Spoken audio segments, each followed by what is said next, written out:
Hi everyone, welcome to our workshop series on perfectionism. Throughout this workshop, we'll be explaining more about what perfectionism is, the balance between healthy perfectionism and unhealthy perfectionism, how you might think about overcoming perfectionism, and strategies to help you apply this in your day-to-day life. The purpose of this workshop is to just get people thinking a bit about perfectionism and different ways of responding to it.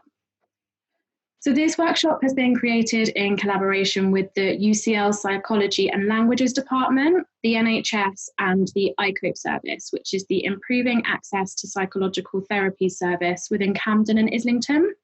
If you'd like to learn a bit more about iCope and the support that they offer, please do check out their website.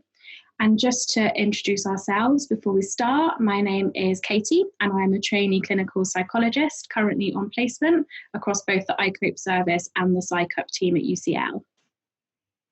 Hi, I'm Medha and I'm an undergraduate student co-facilitating this workshop today to highlight the student experience. Great. We know that sometimes thoughts of self-harm and suicide can be really common for people that might be experiencing anxiety and or depression. And we therefore just wanted to provide you with some support options that you can access if you are feeling suicidal or are experiencing thoughts of harming yourself or others. If you are experiencing any of those, then you can reach out to any of these services listed on the slide here. So just in terms of the format of this workshop series, we have recorded 4 separate video modules covering different aspects of perfectionism, which are listed here on the slide. So video 1 will start with defining perfectionism and thinking about how it can develop. Video 2 will then move on to introducing cognitive behavioural therapy, which we call CBT for short, and how we can prepare for making change. Video 3 will then go on and explain some helpful CBT strategies to help you overcome perfectionism. And then in the final video, we will think about goal setting for you moving forwards and further resources that we can offer you as well.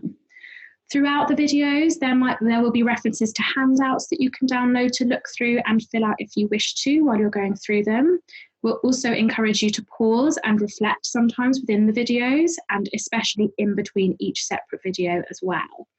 You can take this workshop completely at your own pace. For example, if you'd prefer to watch the various videos over separate days, that's absolutely fine. We want you to view this in whatever way works best for you. In the first part of this video, we will be defining perfectionism and getting a better understanding of what it entails.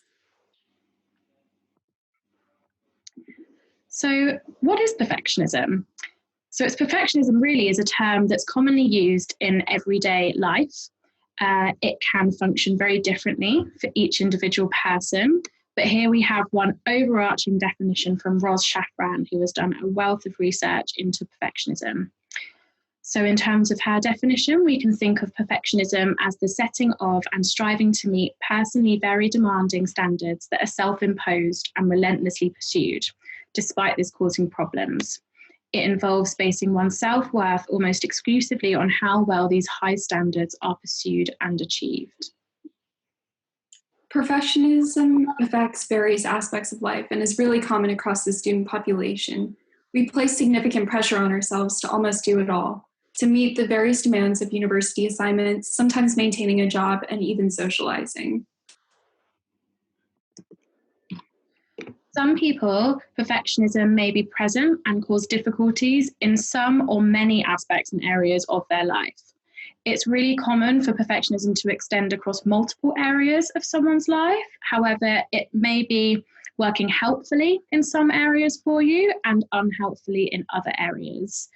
For others, however, perfectionism may affect some specific areas of their life rather than lots of different areas. And perhaps these are areas which are more important to them, where perfectionism can be a bit more unhelpful. Not all of these areas of perfectionism on this slide will apply to everyone. For you, it could just be in one or maybe a few of these areas. As mentioned before, perfectionism can be present in only some or many aspects of our lives. Some of the areas that are the most apparent for students include academic pressures, such as deadlines or engagement in clubs, career outlooks, such as identifying and working towards specific jobs, and social demands of making and maintaining new relationships. Perfectionism can also present differently across students and can include rule setting and monitoring behavior in eating and health and fitness. It might be helpful for you at this point to kind of take a bit of a pause to reflect and have a think about whether there are any areas in your life that are maybe on this list here, or any others that you can think of where perfectionism might have an impact on you.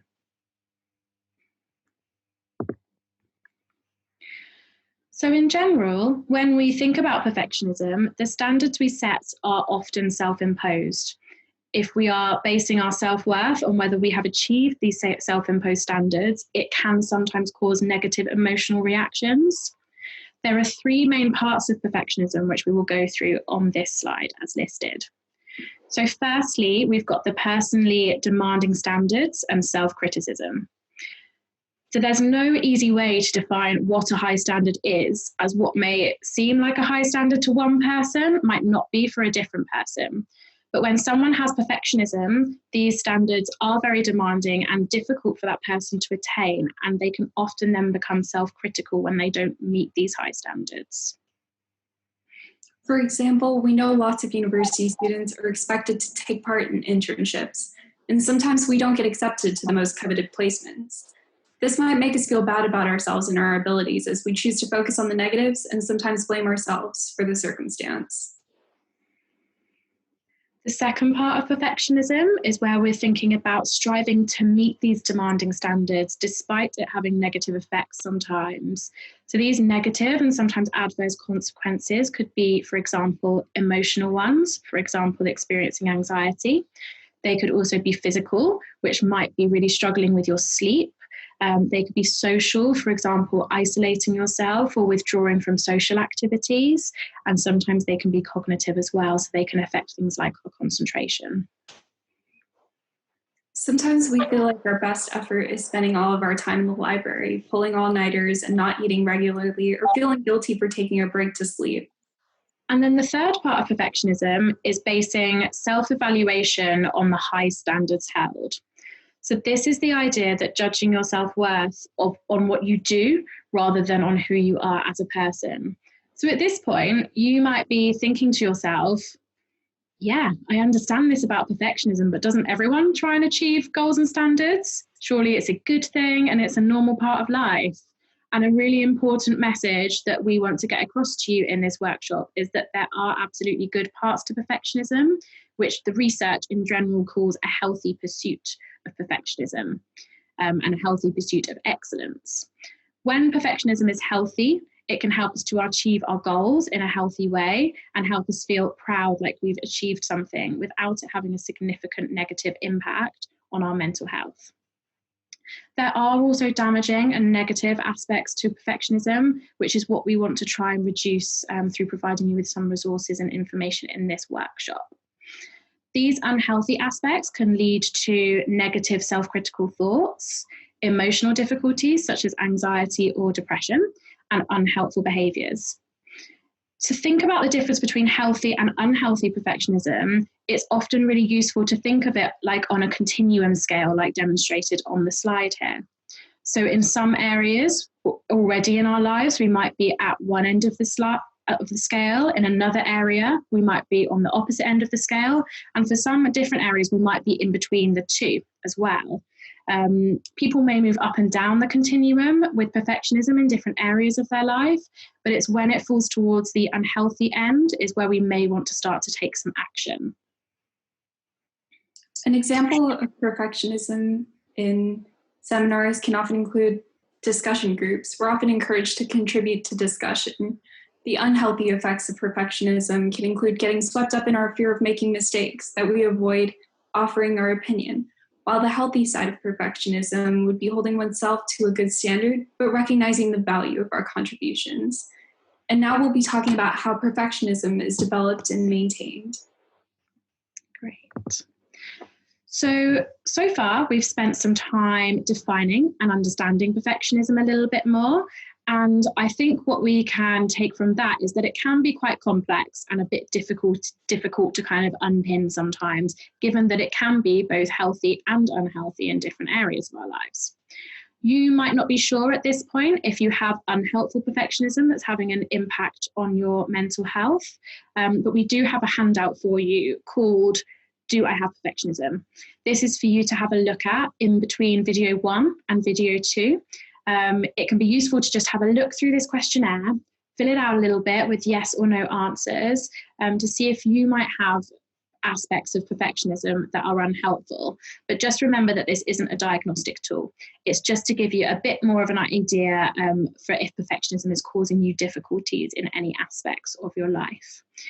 If you answer yes to most of the questions, and particularly question 6 in the questionnaire, then moving through this workshop might be particularly helpful for you to give you ways to think about making change and overcoming unhelpful behaviours. So here we have this tree diagram.